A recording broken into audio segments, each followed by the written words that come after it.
Hej og velkommen tilbage til tredje video i den her lille serie omkring min badeværelses kontakt og sensor.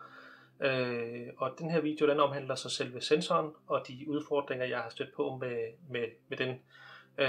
Og der er jeg selvfølgelig meget interesseret i, hvis nogen af jer har nogle andre måder at gøre det på, som er smartere, eller hvordan jeg måske netop, hvis vi kigger her på kontakten vi havde fra tidligere. Det jeg jo ville synes var allersmartest, det var hvis jeg kunne genbruge det her til min sensor. Men der vil jeg jo også gerne selvfølgelig have et tjek på, om timeren kører i forvejen, inden at den prøver på at sætte lyset. Fordi at selve bevægelsessensoren, den reagerer jo, at det hver minut eller hver halvandet minut og sådan noget, så reagerer den, hvis der er bevægelse. For det første skal den jo så ikke starte en ny timer hver gang, men hvis den skal noget, så skal den forlænge timeren. Det første jeg jo tænkte på at gøre, det var at duplikere den her, så vi havde det samme. Så lige fjerne det kort der og tilføje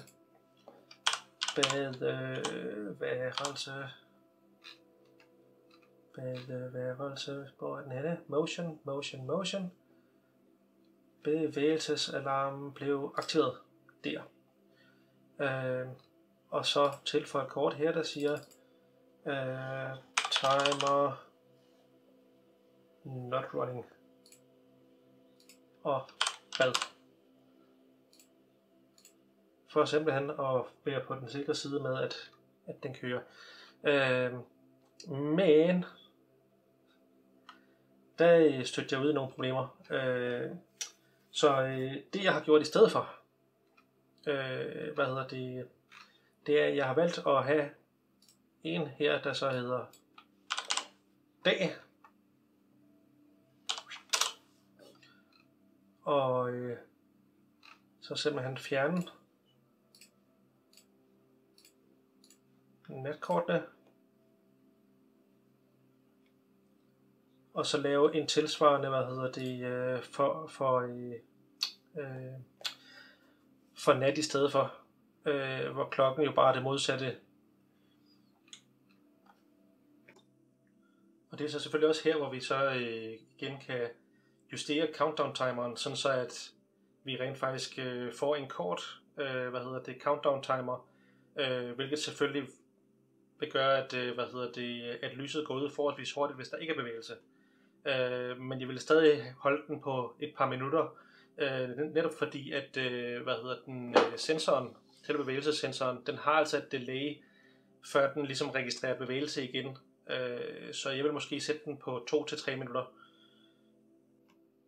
Og der tager vi simpelthen et nyt flow, så kan vi kalde den forlæng bad timer.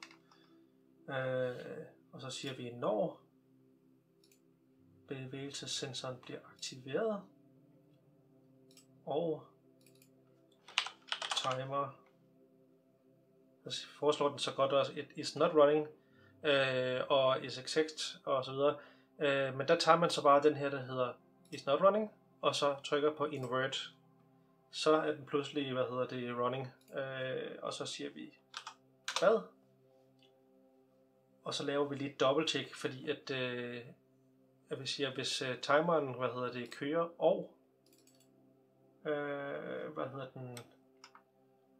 i mit tilfælde så hedder den bad, så har jeg en her, der hedder bad væglampe, at den er tændt, så kan vi adjust countdown timer, og det er selvfølgelig igen den, der hedder bad, og så sætter vi den bare til vores max tid igen. Og det er sådan set det. Save. Fordi at så tjekker vi på, for det første kører timeren allerede, og er lyset tændt. Fordi hvis ikke lyset det er tændt, så skal vi jo ikke bare tilføje ekstra tid til timeren, fordi så bliver lyset jo aldrig tændt. Så den er til det. Så til gengæld for at netop modvirke det her med, at hvis nu nogen manuelt har slukket lyset, men timeren stadig kører, så laver vi lige et, lad os se, der kan vi faktisk bare duplicere det her. Vi siger duplicate for kort timer, kan jeg vinde så lige, når bevægelsesensoren bliver aktiveret. Timer, is running, det der hedder bad, men lampen er slukket. Så i stedet for det her kort med adjust timeren, så vil vi gerne stoppe timeren. Bad. Og så kunne jeg jo så lave noget her igen med at skulle tjekke, så er problemet igen, så vil jeg selvfølgelig gerne igen tjekke, om det er dag eller nat, og så videre. Men nu kan jeg jo ikke lave if then og så videre, kun ned under den her then parametre. Så det jeg så kan gøre, det er, jeg kan sige,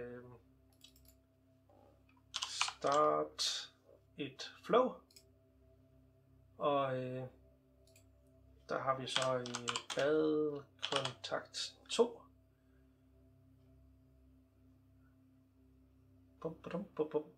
Der, bad kontakt 10.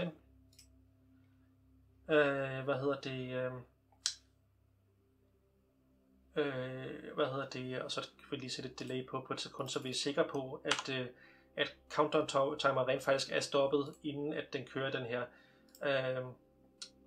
Hvis vi lige går tilbage til badkontakt 2, det var den her vi havde lavet, hvor den reelt set bare tjekker om det er dag eller nat, og så tæller det rigtige lys i forhold til det. Det kan meget vel være, at der er en smartere måde at gøre det her på, men det er den smarteste måde, jeg har fundet til at gøre det på. Og jeg ved, det her det virker.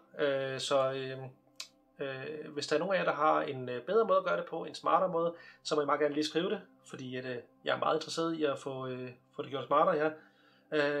Og det var egentlig det. Nu har vi smart lys på toilettet, så tak for den gang.